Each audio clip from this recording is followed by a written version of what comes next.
from Ball State Unified Media. You're watching NewsLink Indiana's 2024 Countdown to the Eclipse.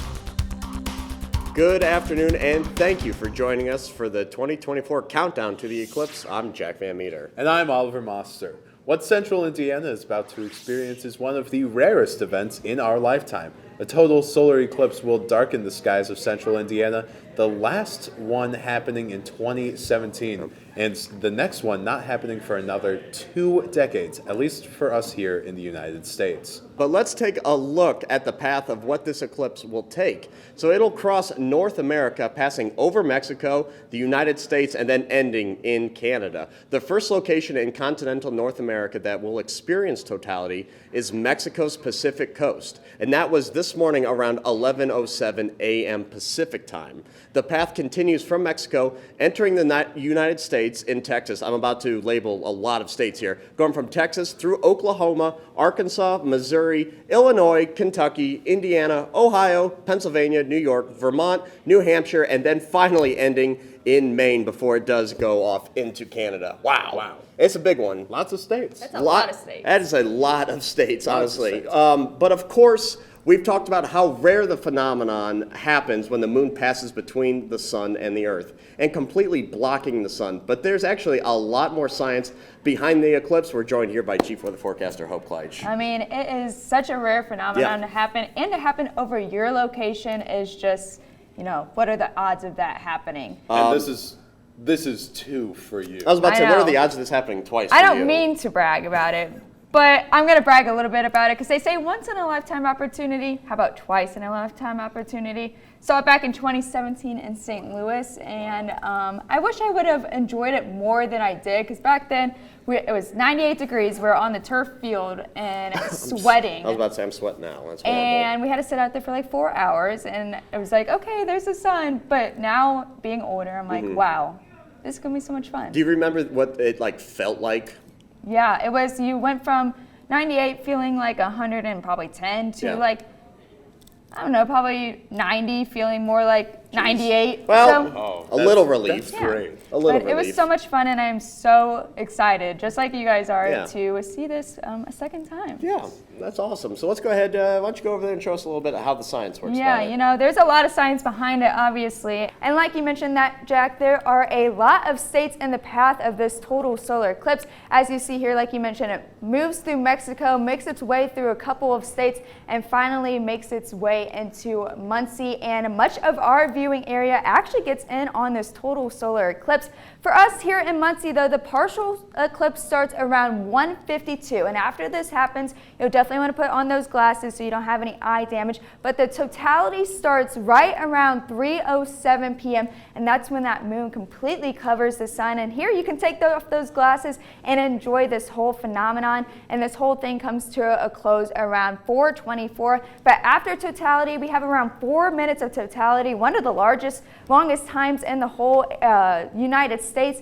You want to put those glasses back on so, again, you don't have any eye damage, and the moon slowly starts to move away from the sun, bringing that sunshine back out. Now, there are pretty much 3 main ingredients that you need in order to form a total solar eclipse. The moon must be in orbit where it lines up perfectly with the sun, and it must be close enough to Earth to block out the entire sun, because obviously the moon is a lot smaller than the sun, and the moon must be in a new moon phase, and that pretty much just says that the moon is in line with the sun. Now, a total solar eclipse, we've been kind of saying that it's a very rare phenomenon, but it's actually not all that rare. It actually happens about every 1.5 years. So why are we saying that this is a whole rare phenomenon? Well, if you think about it, the ocean covers about 75% of Earth. So you only have about 25% of land to work with, and a lot of that land is also, maybe it's Antarctica or just inhabited places. And NASA estimates that a total solar eclipse will pass over a certain location every 350 plus years. So if you think about it, For here in Muncie, it's not going to happen all that often. So to have this opportunity of the eclipse happening is just pure awesomeness, really. And most people travel to see the eclipse, and that goes with to say that a lot of people are traveling to Muncie and into the Indiana region just to see this awesome solar eclipse happen. And I know that we are all so excited. So they say that's rare, and then yes, it's rare to have in your area, but it's not actually all that rare. I mean, every 1.5 years, but you have to take into account oceans, uninhabited places, and all that jazz. Well, it's interesting because, again, it's very rare for it to be coming over your area. We don't have to go anywhere, thankfully. We're very, very lucky. This is, again, the second time for you. I would love to know the stats on this. You didn't have to move the first time. Nope. Don't have to move this time. Anybody from your high school also come to Ball State or no? No, nobody from my high school. But, I mean, the path is so long, so I mean, they're probably out there. Yeah, you know? that's a good point. So they probably can't see it. There is somewhere in like southern Illinois where both places cross. I know my parents are in southern Missouri, and they're going down to Arkansas to see it again. And so hopefully for them, the cloud cover holds off, because I know it's maybe going to be a little cloudy down there, but I know that they're super excited. Fingers crossed. For all everything of us, really. Yeah, for all of us. Thank you, Hope. Across the nation, millions of Americans are expected to travel, like your parents, to see the eclipse. Cities and towns along the route of totality are expecting big crowds. While the boost in visitors is good for local economies, the extra people expected to cause chaos in the roads and sometimes in the skies. Jen Sullivan has some safety tips on and warnings for travelers in today's Consumer Watch.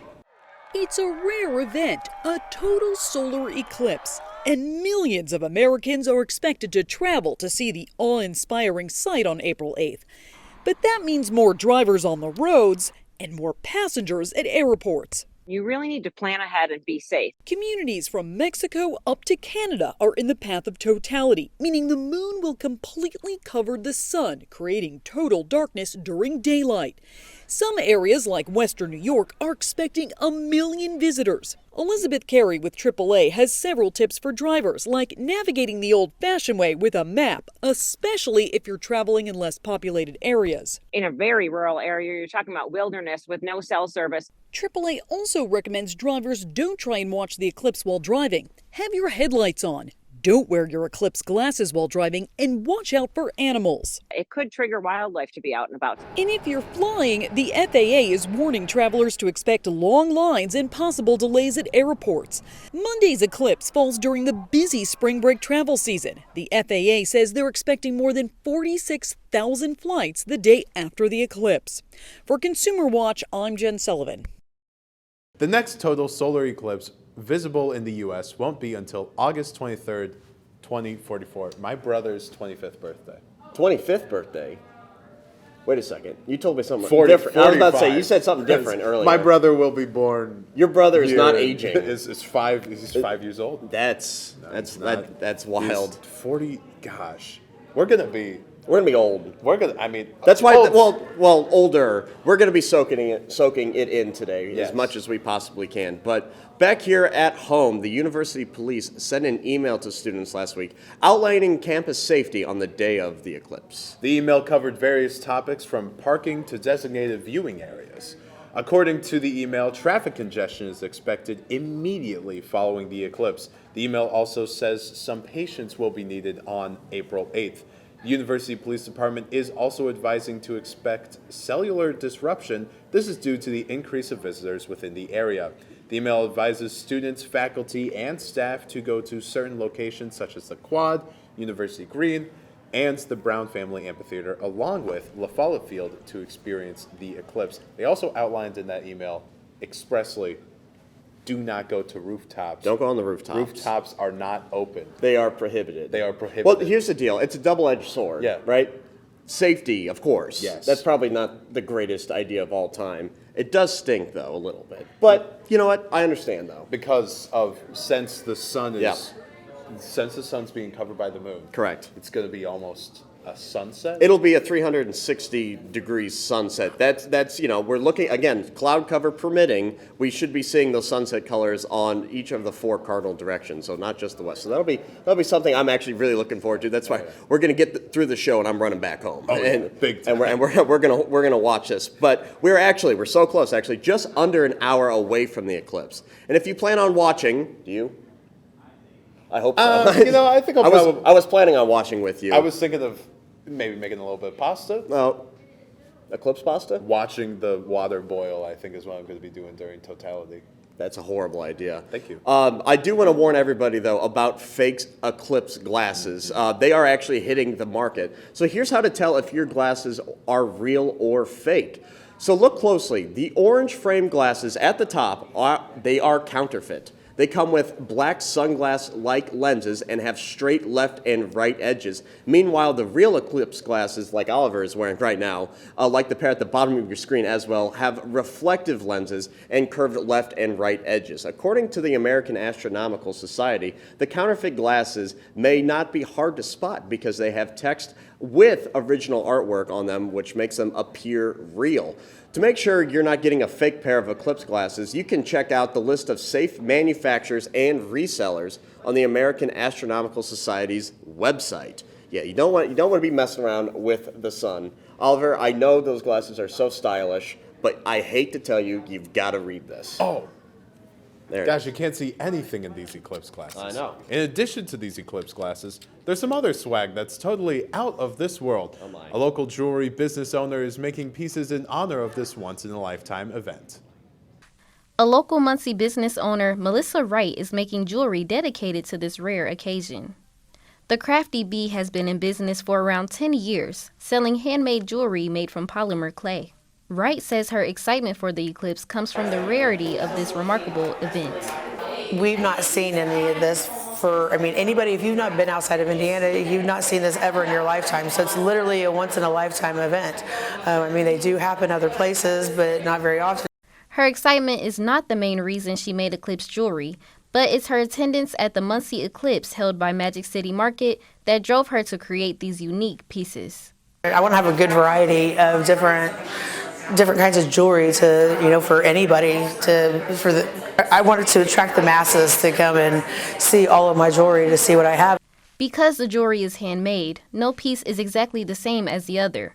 Wright says her pieces aren't as easy to make as they look either. Her intricate process takes time and patience. But if it's some of the intricate designs that I'm doing, like for the Eclipse, then it takes several hours to go and just build up the clay to be able to get that design, and then all the processing to go through it.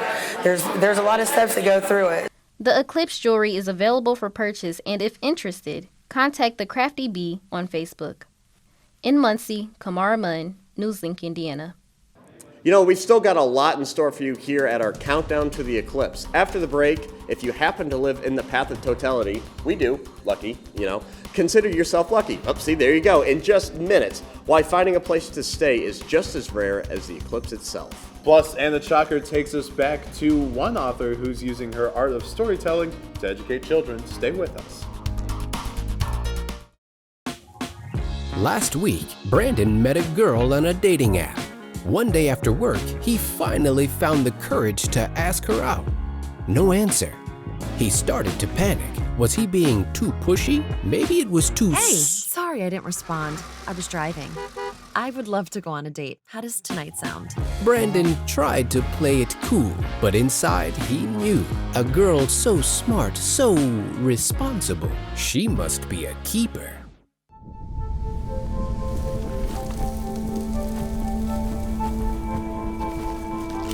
Eva Marie smoked 12,000 packs of cigarettes over 15 years. She quit, and now there's a new lung cancer screening that could save her life. You stopped smoking. Now start screening. No matter how much you smoked, early detection could save you. Talk to your doctor or learn more at savedbythescan.org. Man, it's lonely. Going through life lonely. There is the therapeutic aspect of music, just expressing how you feel. I'm going to talk to Howie about his feelings, make it into a song.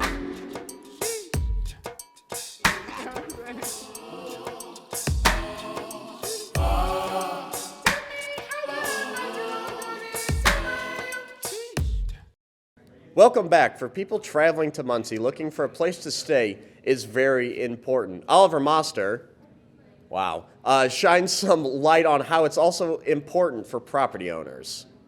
Muncie is in the path of totality for the first time in almost 1,000 years, but if you tried to find a hotel for that weekend, it could set you back almost $1,000. People who own properties around Muncie have been preparing for the visitors for the eclipse for the better part of this year. I was told about that about 9 months ago when I was opening up the Airbnb for the people that I manage. Stacy Kelsey manages 3 properties around Muncie. The typical crowd that reserves her Airbnbs are alumni, parents coming in for events, even people coming to watch concerts in Indianapolis. Not vacation, not normally, but you know, my one that today they're coming for vacation because it's their anniversary. So sometimes that one has a hot tub, so sometimes that draws people in. Her properties have been booked for months for the eclipse and was a nice boost in revenue, though she missed her chance to really cash in. You know, I'm not getting the astronomical prices that, you know, these other hotels and other Airbnbs are getting, but yes, it is good opportunity when you have big things like that happen. Events like these are usually discussed on host sites, a virtual gathering place for Airbnb hosts where they can give tips on properties, bookings, and community events.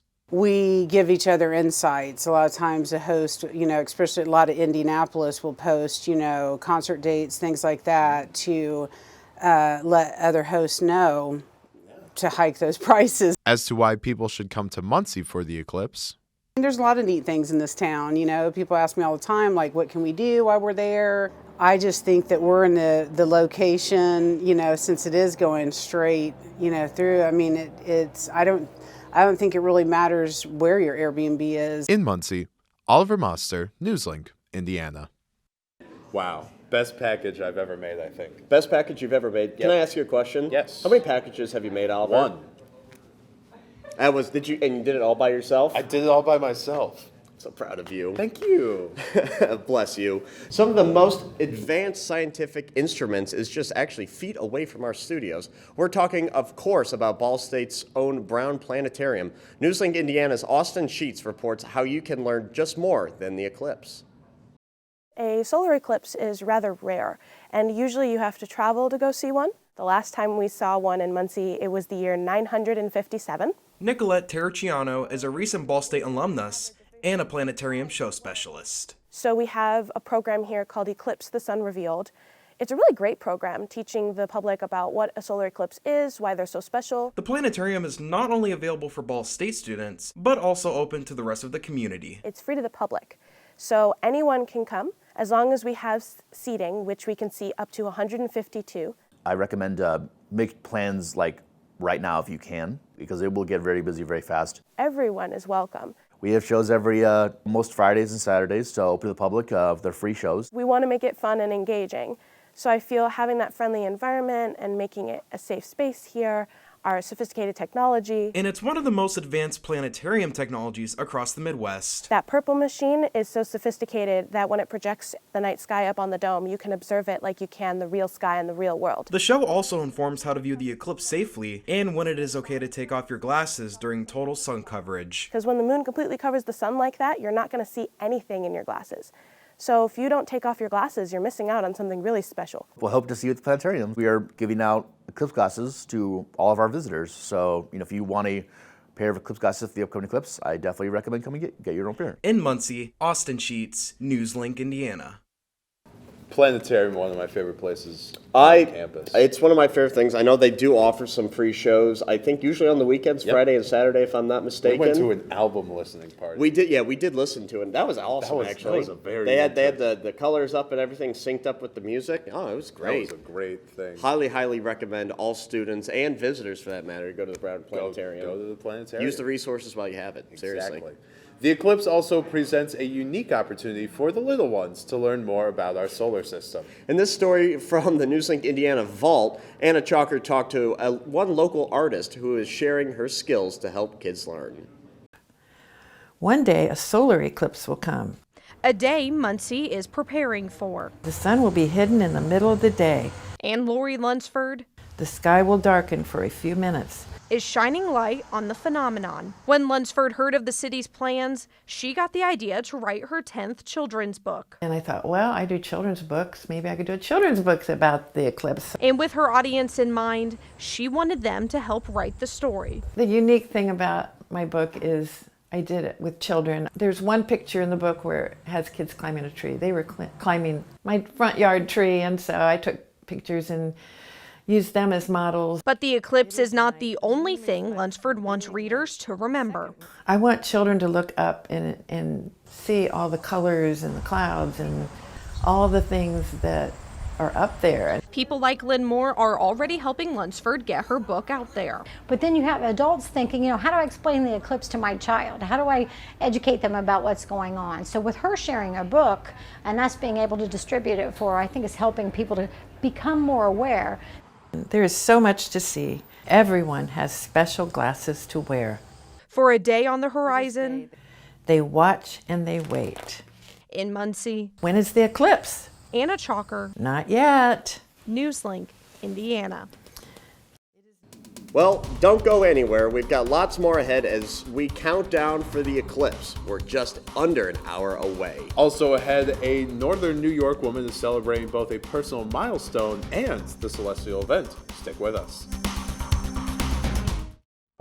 When it comes to making plans, you are the best.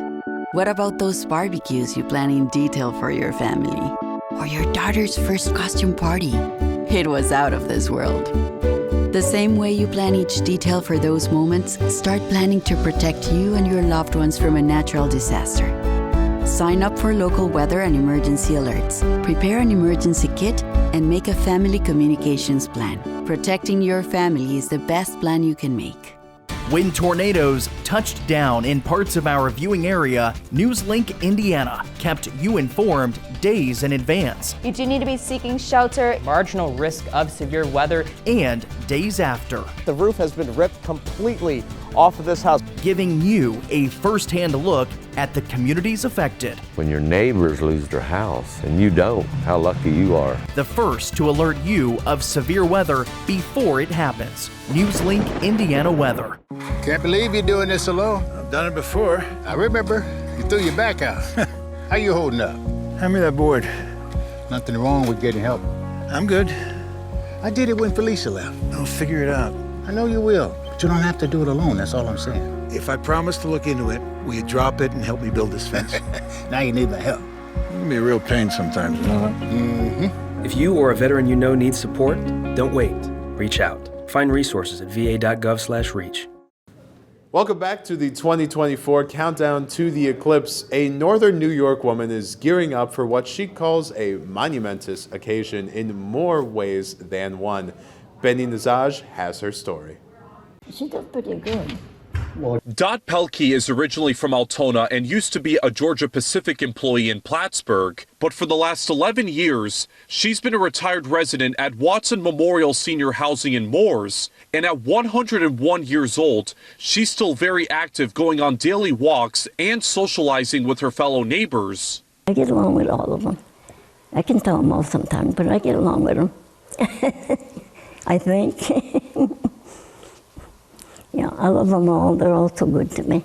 Dot will be celebrating her 102nd birthday on April 8th, the same day as the total solar eclipse, and she can hardly wait. I'm anxious. That's why I want to live to see it. I didn't want to live to my birthday. I want to live to see this. And I guess I'll make it. It's not too far away.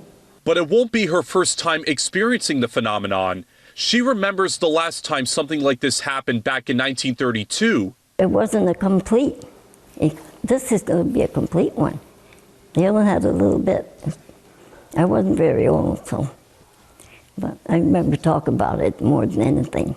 And everyone at the retirement home is thrilled for the eclipse and her birthday to coincide. It's especially important for somebody who's going to be turning 102 on that day, you know, so it just seems very symbolic of the times. No. And Dot is determined to see it. It's one thing of a lifetime. You know, you don't see that very often, so I'm trying to be here to see it. Wow, that's It's unbelievable, actually. Well, stay with us as we got one more story about how scientists are using today to learn more about our solar system. That's all after this short break.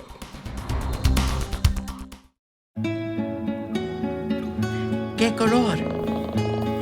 Perfecto, mijo.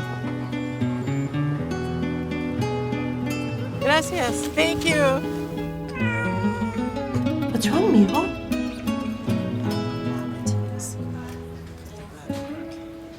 Donating to a pet's medical care is one of the many ways you can help families in your community. Pets and people belong together.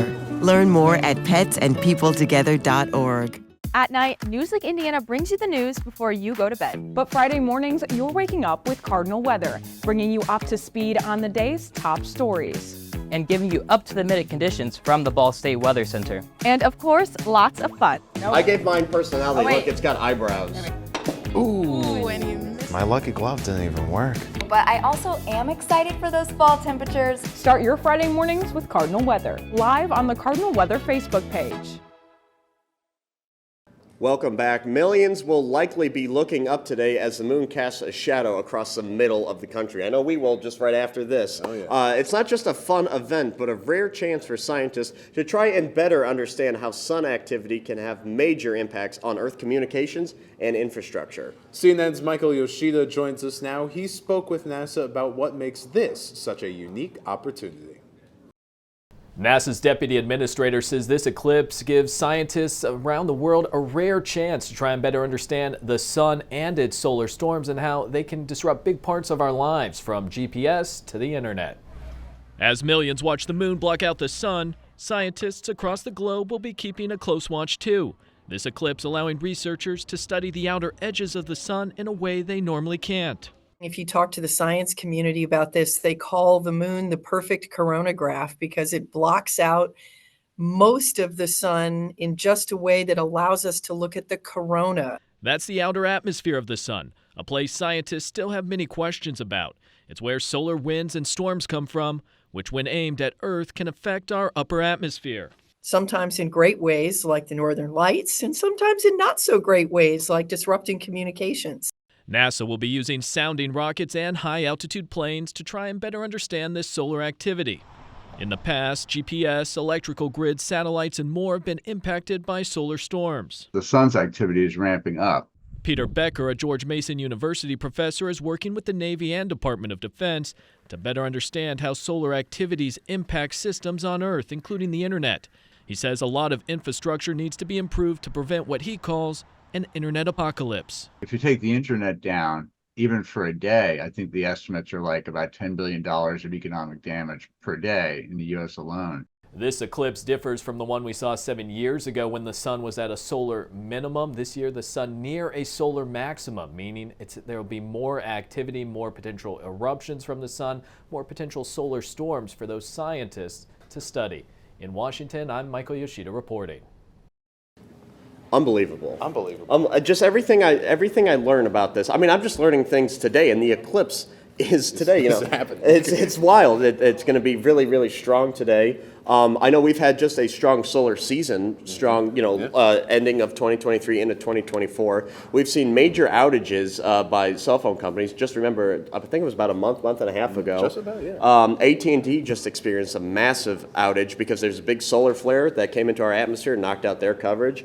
We've been seeing the northern lights really popping off, if you will, really coming south for latitude as well. I mean, we've had it, I think, up in just northern Indiana actually got a chance to see northern lights. So sun activity is at a height. So hopefully scientists can get a little more information on this. I mean, the thing is like, yeah, you never expect to see an eclipse here in Muncie. You also never expect to see like the aurora. Like, how often do you think you're going to see the aurora borealis in your life? Okay, let's say this. Hypothetically, I live to 102. Yeah. Right?